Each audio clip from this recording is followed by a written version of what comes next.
Well, hello everyone. Um, yeah, it's a different one today.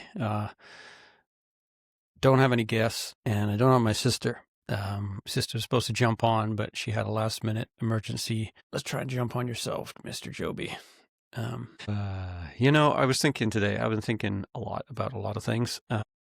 And one of the things I was thinking about was how I'm a competitive person. I think a lot of people are competitive, even though they might not want to admit it. If you're a stay-at-home mom, for instance, you're probably competing with other stay-at-home moms as far as, oh, she makes her own mayonnaise, and well, she makes her own blah blah blah, and oh, they take their kids on nature walks, and humans are just very competitive creatures, and I think it's what separates us maybe from nature.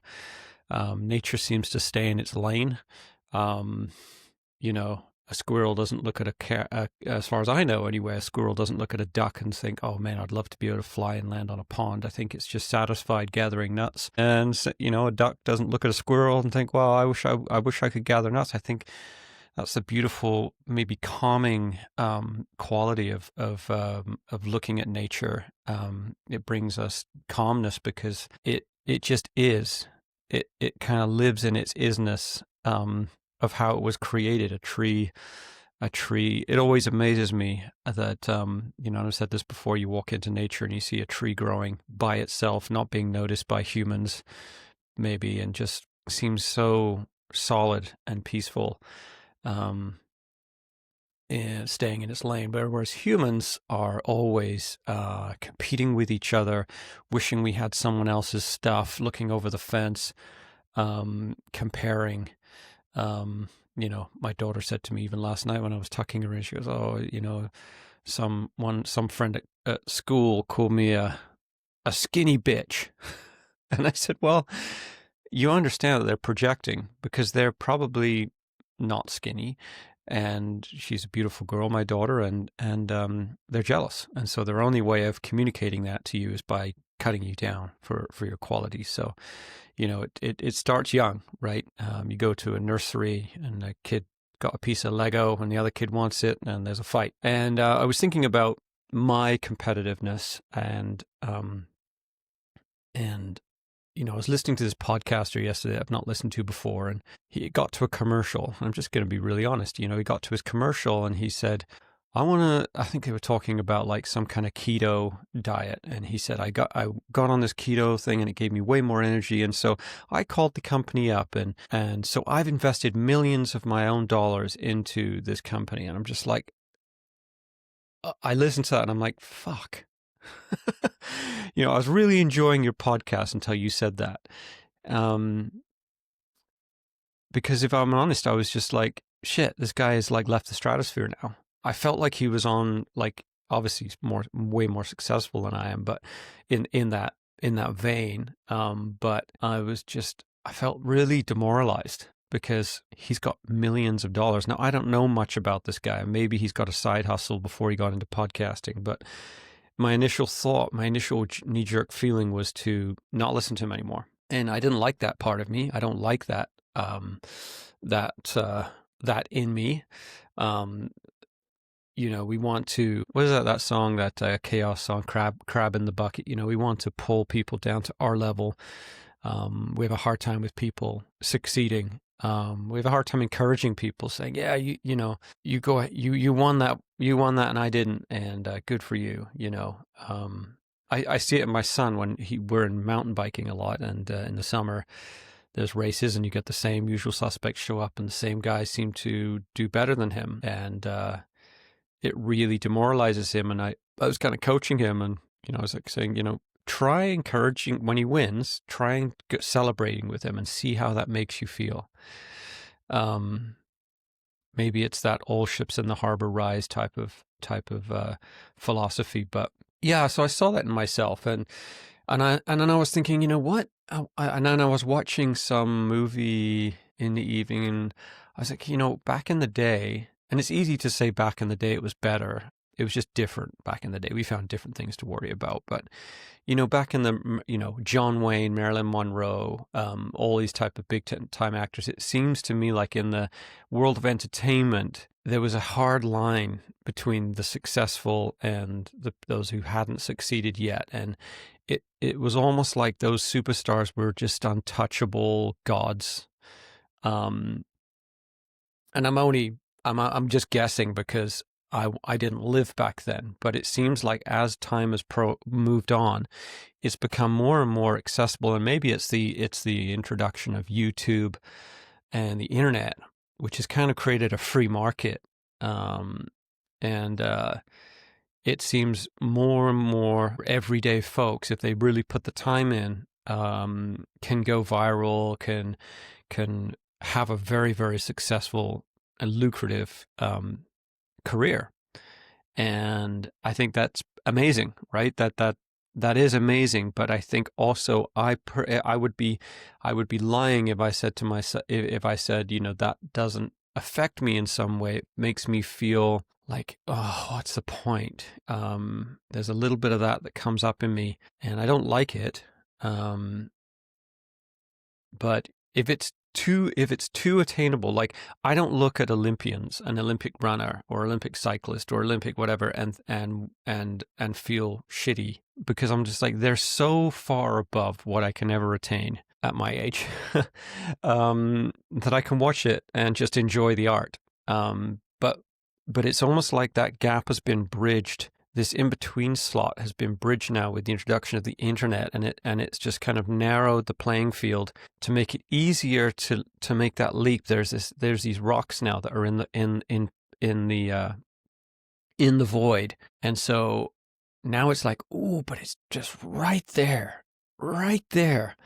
You can smell it. It's close. It's like if you put the work in, if you do a video that goes viral, if you talk to the right person. I'm talking about, podcasting or whatever. And this is fledgling. I mean, we're baby, barely walking.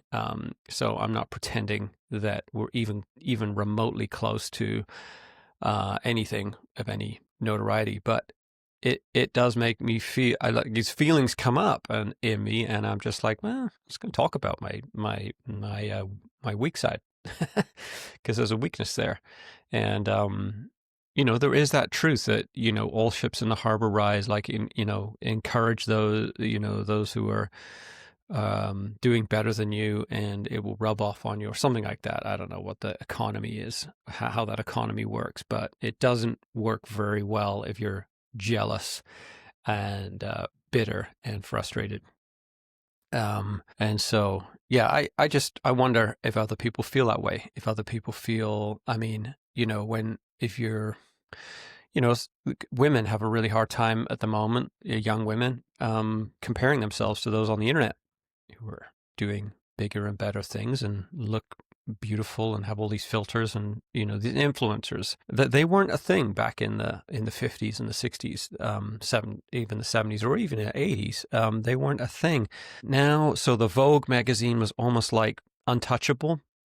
I'm guessing it's like, well, I'm never going to be that. Like they're almost like, we create these gods, right?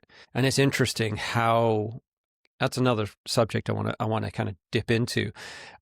Now it's like, influencers could be living just down the road from you. It's like these all of a sudden the big cavernous gap between Vogue, front page of a Vogue, and your regular Joe has been shrunk because of the internet, and lots of people are doing it. And so you kind of like it makes, I feel like it makes you feel shittier because it's so close, like it's like right there. But it isn't right there, because now there's not only a 1,000 fish in the sea, there's 10,000 fish in the sea, jockeying for that position. And so, yeah, I don't know. It's not going to change. Nothing's going to change. Nothing's going to go back. And part of me is like, wow, that equal opportunity, that opportunity for all of us to be able to rise above is amazing. It is amazing. I just, again, feel this sense of overwhelm. And yeah, when you think that's just a few players in the game that are doing really well, think again, because you zoom back and you realize, holy shit, that tons and tons and tons of people. And then you kind of feel like throwing your arms up and thinking, well, the space is already taken. There's no more, which probably isn't true. My mom's an artist. I used to be a singer, and I created, I think, pretty good music. If you go on Spotify or iTunes and look at Whitfield, Whitfield, you'll hear our music. And most likely, if you're into heavy metal or punk or sorry, itchy ear, you'll probably appreciate that those are well-written songs, because I think they are. I know they are. And you might not be your flavor of song, but it is good music, but it just got evaporated in the ether and in the sea of great music. My mom's an incredible painter. My sister Abigail's an amazing artist. That's hers behind me there. My mom's scraping a living, modest, maybe pocket money. She's making pocket money from her art. Abigail is making absolutely zero from her art, and my house is full of her art, and it's incredible. I'll show you. You can see that. That's Robert Smith from The Cure, and that's an original piece that I asked her to do because I love the band. That's one of her pieces. She's got loads, and she's lost in the sea of art. So it can be a bit soul destroying, and it also makes you search. It makes you look for your motive. Why am I doing this?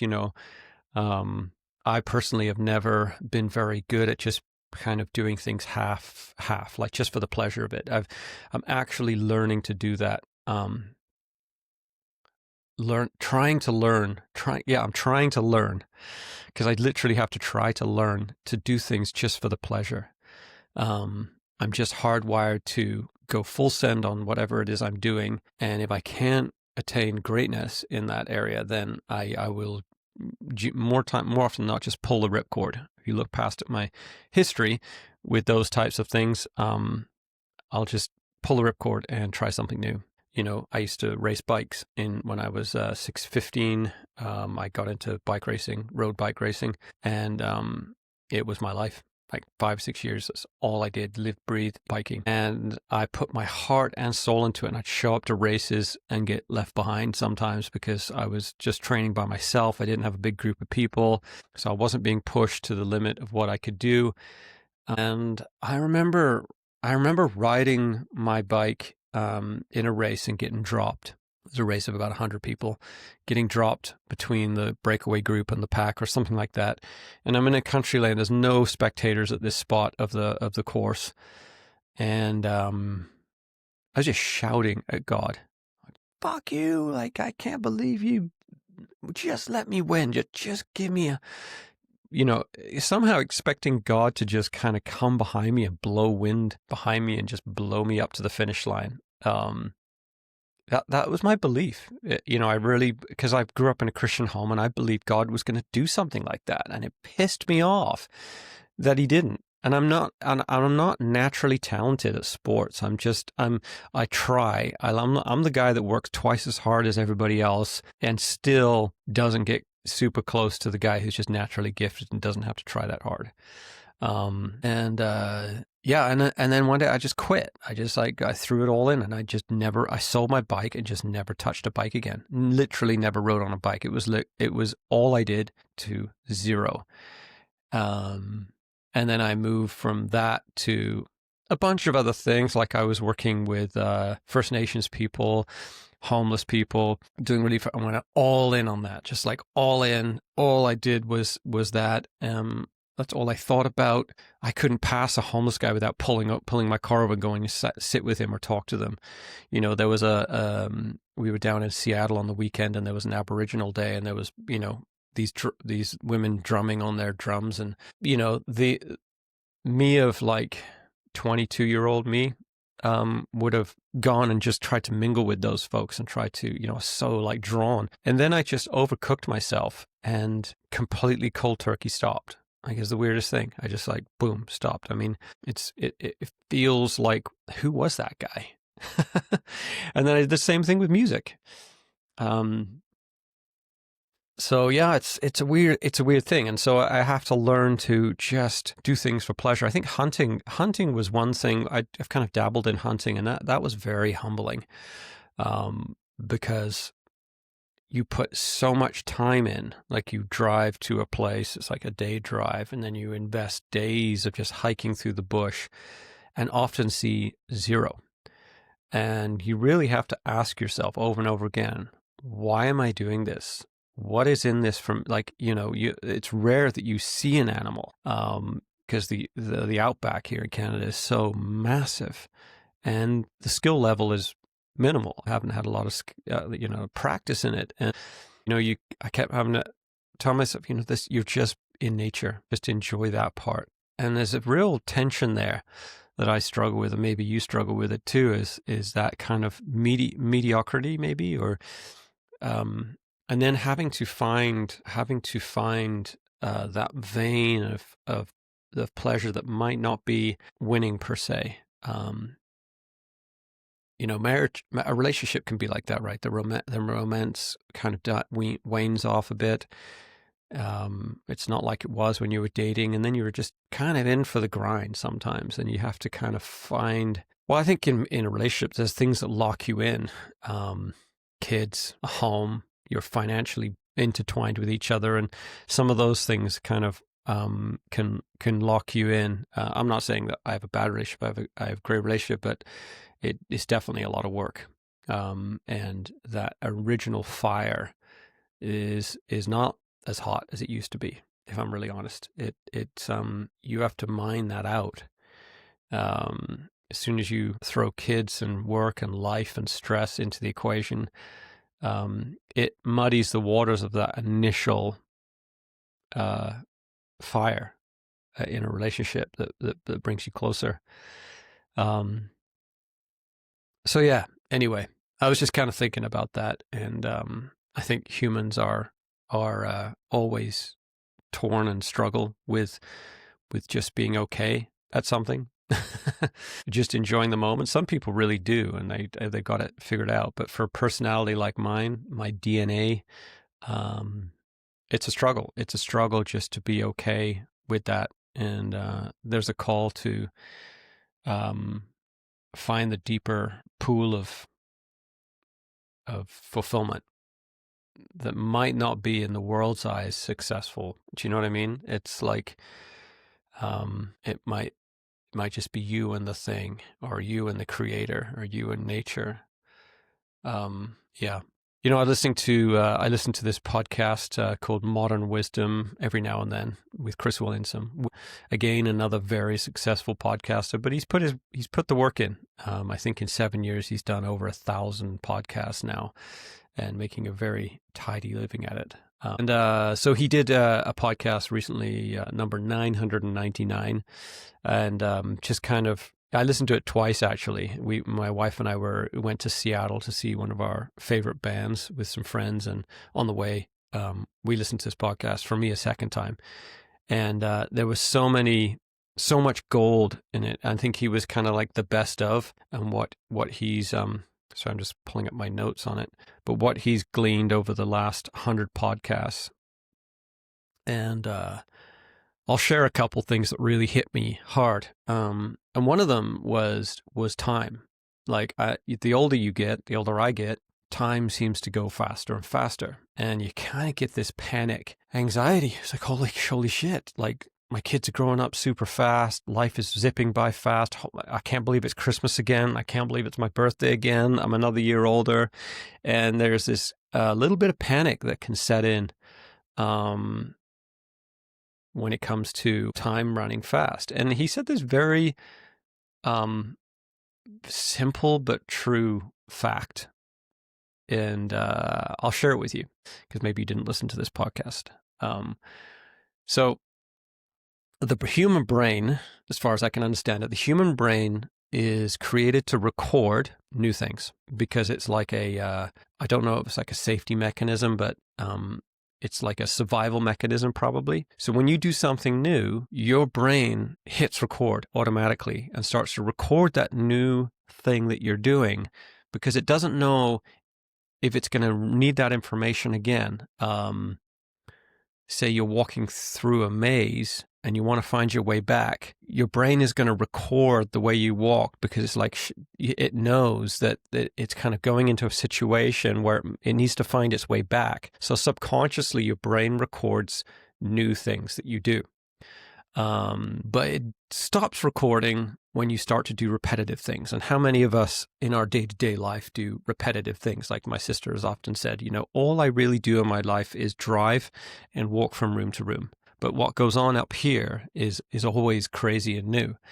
And I was looking, and Chris was saying that, when you go on vacation, they say time flies when you're having fun. The vacation might move really fast, but when you recall a memory, so you're sitting down around the table at New Year's and you want to kind of recall the year, what are the things you remember? You're to remember things like your vacation, because on vacation, you do most everything is new. You're in a new environment, new place, new adventure, new. And so your brain has recorded all that. So when you recall your year, you'll remember all the things that you did that are new. And so I think the call is, to me, and maybe to you, is if you want time to slow down, do more things that are new. And I'm reminded of this movie. Oh God, who's the guy that played Ace Ventura? Super famous actor, comedian. I can't remember his name. You know his name. You're probably saying it right now. It's so-and-so. He's a Canadian guy too, Canadian. Anyway, he did this movie called Yes Man. It's a comedy. And he was, the story goes that everything he did was like, no. Hey, you want to come out tonight? No. You want to come to a party? No. This is this? No. Hey, we should get together? No. And so he just did this, just shut down the door of everything new. And then he went to this conference and the guy kind of, this spell came over him where he had to say yes to absolutely everything. And it was hilarious. Everything that came across his path, he would just say yes to. Jehovah's Witness would knock on his door. Yeah, come on in, and he had the time of his life. And that movie, although it's a comedy, actually speaks to me quite strongly about saying yes to more things than you say no to. And it is like, when I'm mountain biking and I come across a huge rock fall and I can see the tire tracks go down there and I'm like, a lot of people have done this before me and my bike is the same as their bike, more or less. I should be able to do it. And that becomes this faith factor where you just send it. You just go, all right. And you drop in and more often than not, you survive. And I think life presents us with opportunities all the time, and if you're anything like me, often you'll say no. Why do I say no? I think I say no because again I don't see the way I am is that I have a hard time, and I've shared this a lot before. I have a hard time with walking away from work, from a project. And so if I'm like right now, I'm building a chicken house outside, a portable one that's on wheels. And anything that pulls me away from that project is really hard to do. Because I'm so focused, for good or for bad, in finishing this project that I've started. And so if someone says, hey, like this weekend, I'll give you an example. My friend, not a super close friend, a guy I used to work with, is turning 50 in Vancouver. So this means that, and one of our cars is broken down. So this means I have to take a bus from my house to the ferry, hour and a half, to take an hour and a half ferry ride to Vancouver, to get a friend to pick me up, to go to the party, to go to his house, to sleep. The next day he has to drive me to the ferry and I have to do all that again backwards to get back home. So it's going to kill a day and a half, 2 days. And I'm sitting there at my phone just looking at the schedule and I was like, am I going to book this bus? Yes, no, yes, no, yes, no. And eventually I just heard this voice from this podcast and this kind of feel like this, like something's calling to me to say yes to more adventure. I just did it. I just booked the ticket and I'm going, but I'm still on the fence about whether that's a good idea or not. And I know that retrospectively looking back, if I stayed home and just kept on chipping away at this project that has become same. When I recall my year, I'm not going to remember that, but I will probably remember going to Vancouver and going to this birthday party because it's out of the ordinary. Building this chicken home, which is taking a couple of weeks, has become kind of like a bit of a mental grind. So my brain isn't really registering it or remembering it.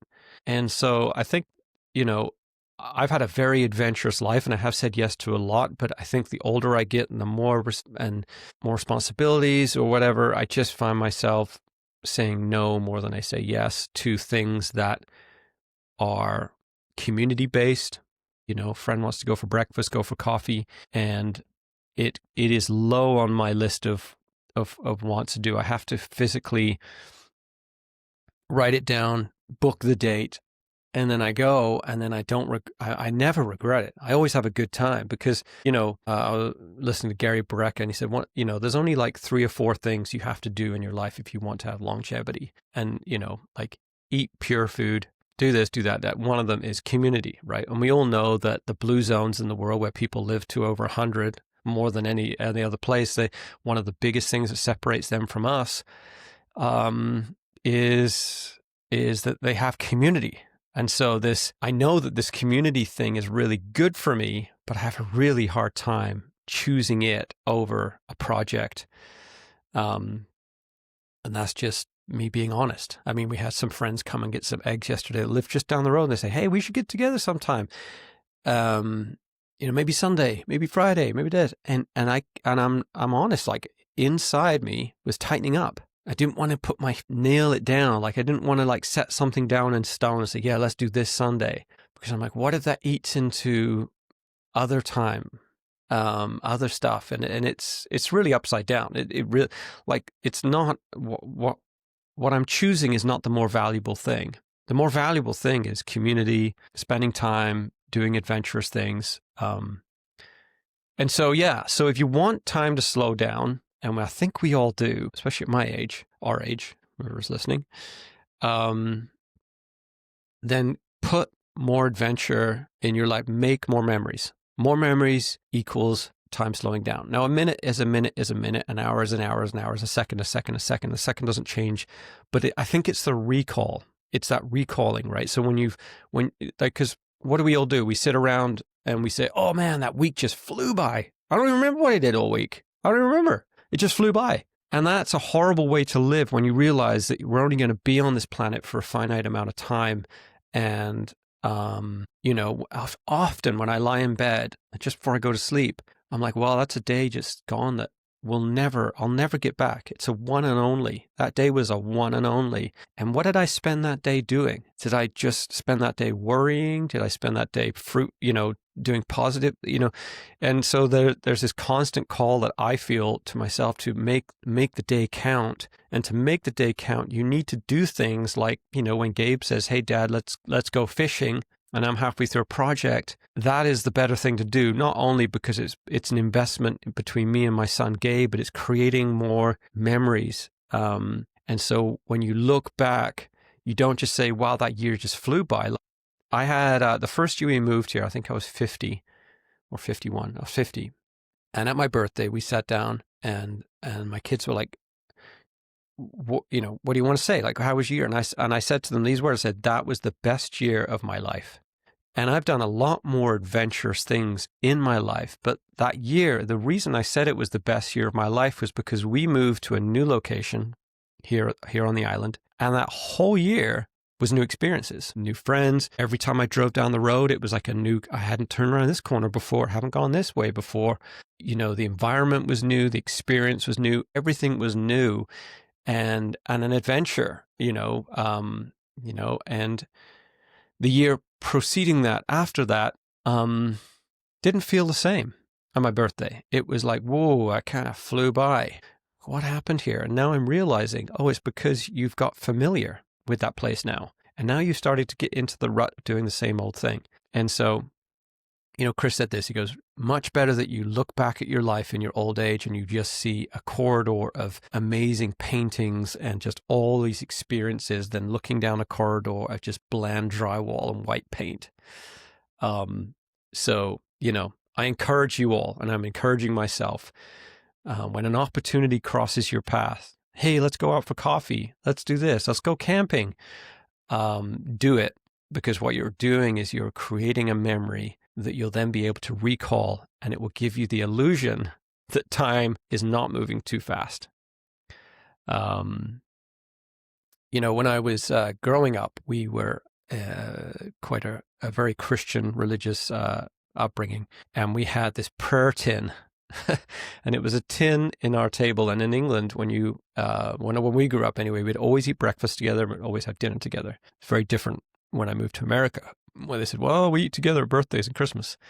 And so we'd have this tin, and it was full of popsicle sticks. We called them lollipop sticks. And on the lollipop sticks were written different things, like a missionary family we knew, or someone across the road, or our neighbor, or a friend.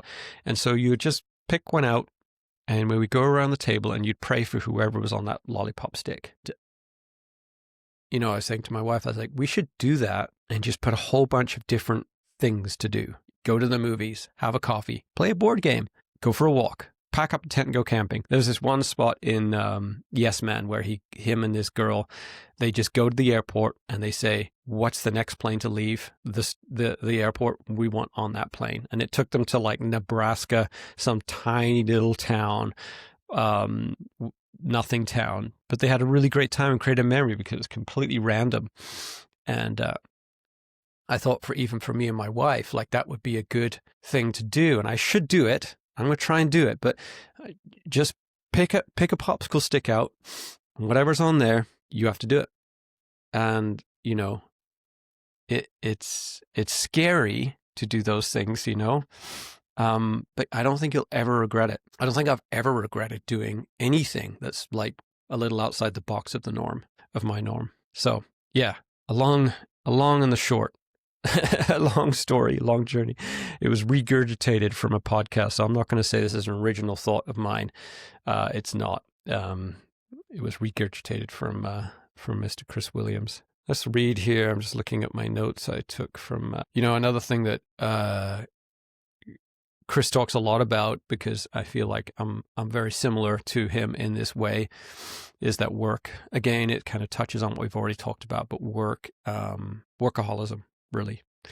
And he said that chaos is a way of distracting ourselves from unwanted emotion. And I realized in my life that my chaos, my work, my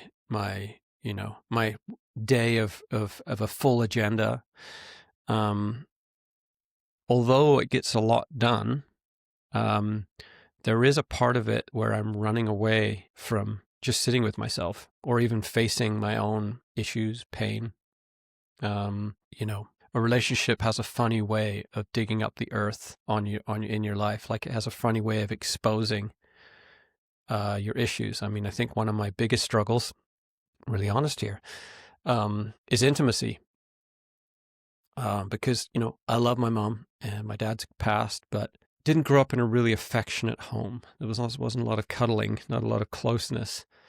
We were very independent. And I think what really shows how independent we are is that my family's all over the world. Like I got a sister in Holland. I got a sister in New Brunswick, in Halifax. I got me here in Canada, in Vancouver, and another sister in England, and my mom who jet sets around as well. And so we're very independent, and you can look at that and think, wow, that's amazing. And it is, but there's something that's lost in that too. Every strength is a bit of a weakness, and closeness and intimacy has taken a backseat.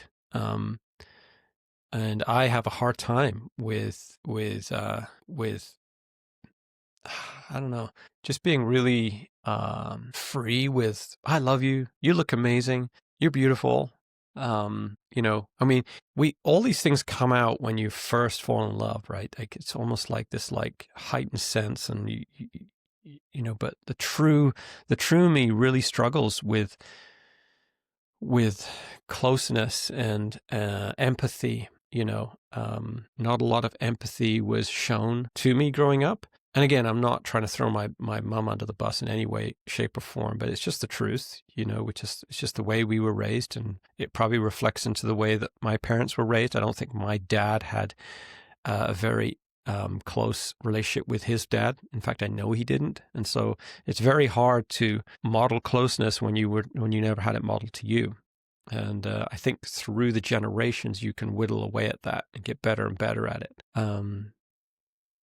And so, so I struggle with that, and I'm working on it, and I'm trying. But to me, if you were to say, go dig a hole 50 foot deep in the ground, I could do that a lot easier than just coming up with some emotional, wow, I love how your hair looks today as the light is shining through it. Like, I think those things, but to say those things makes me feel so exposed and vulnerable. It's much more scary than going on a crazy mountain bike ride down some rock face. And it seems bonkers, but it really is. Like, I feel like bound up inside sometimes to say those gushy, loving things, and I'm working on it. And so I think a busy life, you fill yourself. It's kind of like a hedge against facing your own shit. And so I'm really feeling, and I have been feeling for a long time, I'm really trying to harness that crazy work frenzy, and bring it to a place, keep it under control. It's like a rabid dog. It needs a collar, it needs a mouth guard, and it needs to be brought back and choked and just say, yeah, you're a good dog, you're a good guard dog, but hey, you don't go bite people's heels. It's like it's too much. It's dominating too much of my life, and has done in the past. And so there's definitely a call there that feels like an unsurmountable mountain. Like it's so easy for me to get trapped into busy and work. What does it say? A busy calendar is a hedge against existential loneliness. Interesting. That's an interesting one to ponder. So the last thing that I've been thinking about, and this is totally different. I mean, this is totally different than what we've just talked about, but I was listening to a podcast last night, this new guy. That was the guy that said, oh, I've invested millions of dollars. And I'm like, fuck you. But he was talking to this guy who is like, his profession, he's a professor, and his profession is implementing AI safety. So, guardrails on artificial intelligence. And it was a shockingly depressing podcast. Well, not depressing. It was. I learned a lot, but it's bonkers to think about where we are going in the world of AI and AGI, which is artificial general intelligence. So what I'm learning is that there's artificial general intelligence, which I believe is, I don't know the right acronym, and I really don't know what I'm talking about. But I think like AI, if harnessed in the right way, so you could use AI to create a cure for breast cancer, for instance. And that would be a harnessed kind of channeled use for AI. So you create AI to just look for that one solution. I believe, as far as I've learned so far, is that artificial general intelligence is kind of like AI in everything. It's like AI is free. It's everywhere. It's for any application. And what this guy was sharing was that that's a very scary prospect. And his prediction is, if we carry on on the trajectory that we're going, at the pace we're going, because I think what's happening now is that, if you look at the Industrial Revolution, it was a lot of change was happening, but it was fairly slow. Like, they created a steam car, and I think there was a lot of years where that was they started whittling away at refining that, but it wasn't like a big leap from steam car to combustion engine. There was a lot of time that passed between all of these great advances from the Industrial Revolution on. But now we're living in a time where it seems like every month or every couple of weeks, there's a new iteration and a new advanced form of this artificial intelligent technology. It's not years and years and years. It's like literally 2 weeks go by and there's another bump up of huge advance in the arena. And so what he was saying and this is a very intelligent person that's done written a lot of papers on this. He believes that in the not too distant future, there'll be almost 90% unemployment because AI will basically just, it's like a massive fishing net in the ocean. It's just going to pull collect all of the jobs. And you kind of think to yourself, well, they'll never replace farming. Well, yes, it will. It'll all be, if you're an employer and you can have, I get asked all the time, hey, do you want a personal assistant for $50 a month? You're paying your personal assistant this much a month? Well, for $50, you can have a virtual one.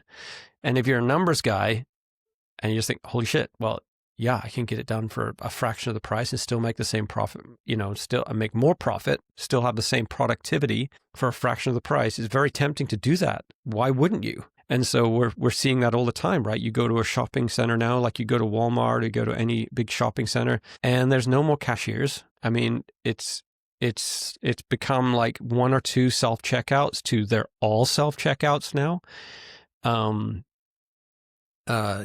It's rare that you speak to a human being on the end of a phone on any complaint line or any customer service line. It's, 90% automated. And so the landscape has been changing very, very fast. And it seems like, the guardrails are like Sam Altman is kind of heading up I think he owns OpenAI or runs OpenAI. And from what I've heard from people that have worked with him, have said that he's not very concerned with the safety aspect of things. He's more, that's secondary to him. And then there's artificial superintelligence, which as far as I can understand at this point, is that's almost like godlike original thought. That's like quantum computing type of power. When you look at Skynet, which was the Terminator movie, it's an old movie, but extremely prophetic. That was an artificial superintelligence. It was operating everything. And it seems like we're not too far off that being a real thing if no one stops it, if there's no checks and balances. And yeah, it's bonkers to think, like you think, okay, if there's 90% unemployment, but all of the tasks are done by a very cheap, AI, and if you own a business, then you're going to have more profit. So what, this guy was arguing, was like, what are you going to do with your time? And I thought to myself, holy shit, I can find lots of things to do for my time. But then I thought, well, on my farm, I've got lots I can do on my farm, but if there's no need for tomatoes, if there's no need for such and such, then the reason gets pulled out of the equation. And without a reason, then what's the point in doing it? And so his argument was like, humans are going to have a real hard time finding purpose because a lot of people spend, most of their day is at work doing a job. And some people hate that. Some people find a real sense of purpose in their job. And what if that gets evaporated? Then we're going to have a lot of restlessness, a lot of fidgety. There's some people that would just grab a paintbrush and start painting. But I've said this many times when I've talked to artists, and even on this podcast, I've talked and I've said, I believe 50% of art is doing it. The other 50% is people enjoying what you just did. Like if I was to write a song and just kept it on my hard drive and never released it, there's very little fulfillment in that for me. And I think most artists, if they really look deep, that is probably true for them. That the payoff, 50% of the payoff, you create it, but then launching it to the public and then getting someone say, wow, that really moved me, then that art is complete. So if AI starts creating all the art and nobody really needs your art, then what's the point in doing the art? I mean, it's already known now that AI can create incredible poems. If you, I think they did like that show, The Voice, where you turn your back to the artist and you don't see them, but you hear them, and then you can spin your chair around if you want them to be on your team or whatever. I think they presented like, say 10 songs, and one of them was created by a real human, and the other ones were all AI generated, or maybe it was maybe it was a split 50-50. I think it was almost like 98% of people picked the AI version without even knowing if it was a real person or not, because it was just a better song. So if AI can make art and make really good art, then if you think that when you lose your job, you'll just pour yourself into creating art, for instance, would you? Like, would you do that if there was just an unlimited amount of art available on the internet that's better than yours? I mean, it comes back to that same feeling at the very start of this podcast where I was talking about me wanting to just quit doing this because there's all these people that are way more successful than me. And you think, what's the point? It's all been done. And that feeling, even really honest, just makes me want to pull the plug and say, fuck it. There's no way I'm going to rise above. And so it really makes you soul search as to why you're doing a certain thing. And my sister actually brings me into alignment often with this specific thing. She goes, we're just doing it for us. Remember why we started this? It's just for the two of us to connect. I'm like, oh yeah. Got to remember that. So imagine 98% of the jobs or 90% of the jobs get taken away by AI. And then you've got all this free time. But you then think about what you would do with that free time, and think about how you would feel if no one really wanted what you just did with your free time. Like if you were painting a painting with your free time, but everyone's like, yeah. And you go to some art show, and it's like, no, AI did this one over here for $2, and it's better than you. And you want 1,000 for yours? I'm not buying that. It's worth thinking about, because these things are right on our doorstep. I don't know how we can stop it. I think humans need, greed,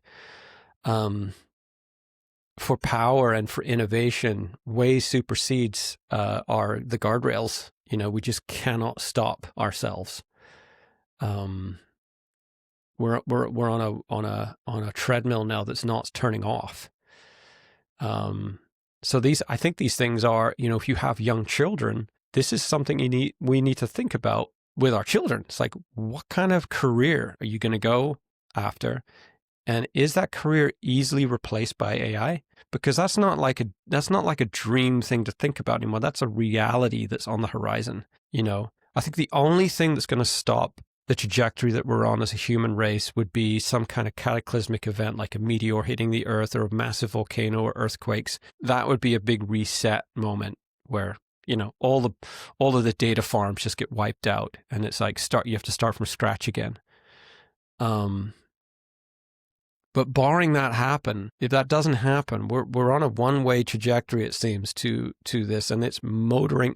Everyone that I listen to that's in the game is like, it's moving fast, like uber fast, because now the AI is, what did he say? This guy said one thing, that it's using humans as a pawn in its creative process. So it's controlling us. We're feeding it information. It's not the other way around. It's like it's using us to make itself grow. We're watering the AI by all the information we give it on the internet and all these types of things. And it's a scary thought, but it's a reality. And the more I think about it, the more I'm like, well, for one, I'm in the age bracket now that's probably going to be close to dead before it really, really springboards off. But our children are in, this is going to be as a new world coming.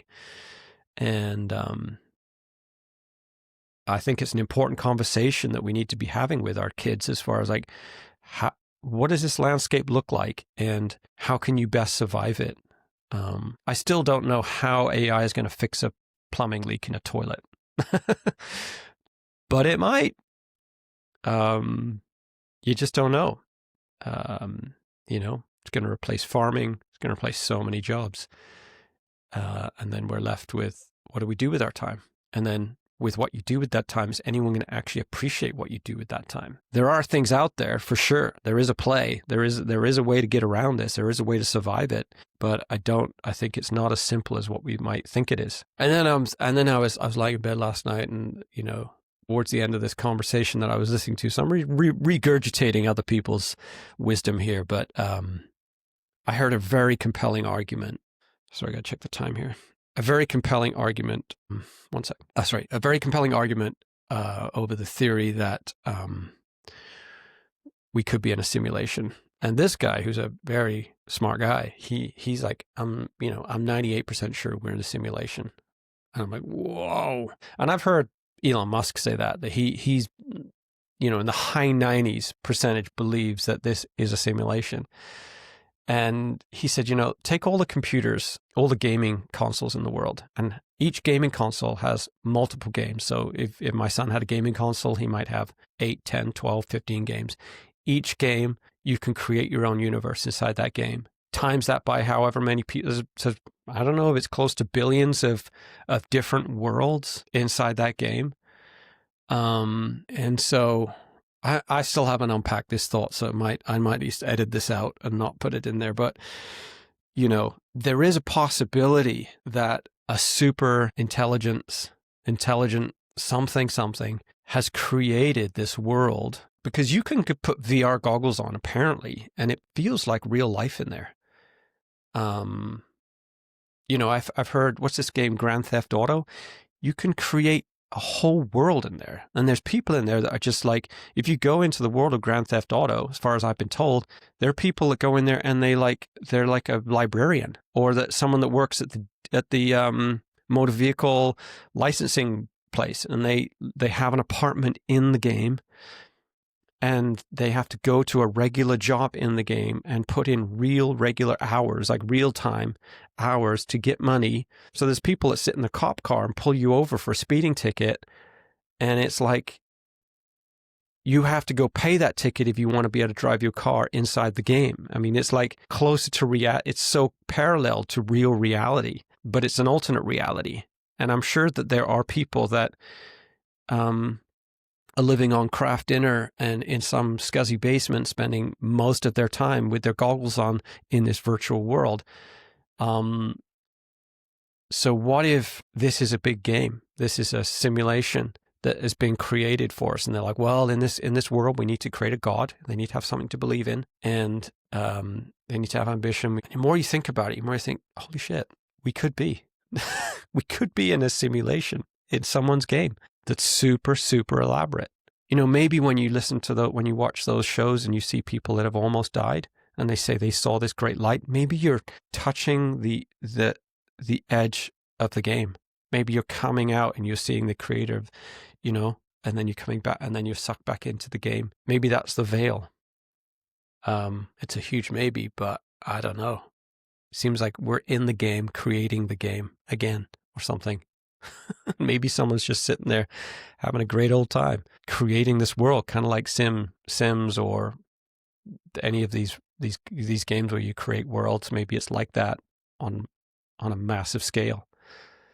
And then you kind of think, so, okay, if we are in a simulation, does it make you not want to live anymore? What's the point? I think if I knew we were in a simulation, then I would probably live way more in the moment and not give a shit nearly as much as I actually do. Because if you realize that it was all kind of fake, like this afterlife seems to keep us going, then you would just be like, well, there's nothing to lose almost. I don't know. It would almost free you in a way to be less concerned about the things we're now concerned about, potentially. I don't know. I don't know how far I can take that thought. I need someone else to help me pry it open. But that was the first time I had it presented to me in a way that made me actually stop and think, whoa, there's something there. And I know that if you're a religious person or you believe in God and Jesus and heaven after hell, heaven and hell and all of those things, it's like almost a sacrilegious thought. And you're probably laughing at me, thinking what a joke you are. But what I like about not being locked into religion is that I feel freer to be able to have these thoughts and not feel like I'm going to be struck dead, just to be able to entertain it and think about it and mull it over talk about it and wander. So I got to go. I got to get my son ready for school. Hope something I said stuck. Thanks for letting me ramble on for an hour. Whoa.